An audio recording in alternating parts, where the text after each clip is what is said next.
क्या कोई वरदान उसे देने वाले से भी ज्यादा शक्तिशाली हो सकता है?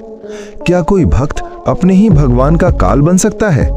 इस प्रश्न का उत्तर छिपा है भस्मासुर की उस कथा में, जहां महादेव की करुणा ही उनके लिए संकट बन गई।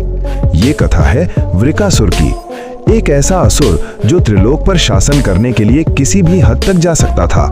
उसने महादेव को प्रसन्न करने के लिए कठोरतम तपस्या आरंभ की। जब वर्षों के ध्यान से बात नहीं बनी तो उसने अपने ही शरीर के मांस को काटकर हवन अग्नि में अर्पित करना शुरू कर दिया। अंत में जब वो अपना शीश काटकर अर्पित करने ही वाला था, तब करुणामयी भोलेनाथ प्रकट हो गए। उन्होंने वृकासुर से वरदान मांगने को कहा। तब उस असुर ने सृष्टि का सबसे प्रलयंकारी वरदान मांग लिया। उसने कहा, प्रभु मुझे ये शक्ति दें कि मैं जिसके भी सिर पर हाथ रखूं वो तत्काल भस्म हो जाए। महादेव अपनी ही प्रकृति से बंधे थे। उन्होंने तथास्तु कह दिया। वरदान पाते ही वृकासुर का नाम भस्मासुर कट गया।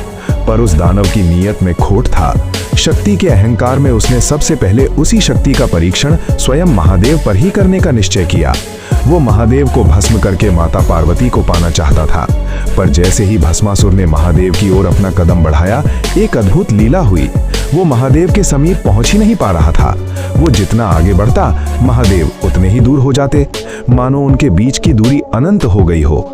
वो एक अदृश्य माया के जाल में फंस गया था, जहां वो दौड़ तो रहा था पर अपनी जगह से हिल नहीं पा रहा था। तब महादेव ने इस माया के खेल को समाप्त करने के लिए सृष्टि के पालक भगवान विष्णु का स्मरण किया। तब भगवान विष्णु ने मोहिनी का रूप धारण किया, एक ऐसी अप्सरा जिसका सौंदर्य देख ब्रह्मांड ठहर जाए। वे भस्मासुर के मार्ग में प्रकट हो गईं। मोहिनी को देखते ही भस्मासुर महादेव को भूल गया और उसके सौंदर्य के मोह में पड़ गया। उसने मोहिनी के सामने विवाह का प्रस्ताव रखा। मोहिनी ने मुस्कुराते हुए कहा, मैं तुमसे विवाह अवश्य करूंगी, पर मेरी एक शर्त है, तुम्हें मेरे साथ मेरे जैसा ही नृत्य करना होगा। मोहिनी के मोह में अंधे भस्मासुर ने तुरंत हाँ कर दी।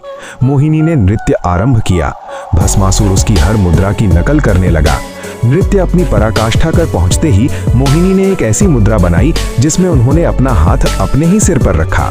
भस्मासुर जो सब कुछ भूल चुका था, उसने बिना सोचे वही मुद्रा दोहरा दी। जैसे ही उसने अपना हाथ अपने ही सिर पर रख लिया, महादेव का वरदान पूरा हुआ। भस्मासुर अपनी ही शक्ति से जलकर राख हो गया।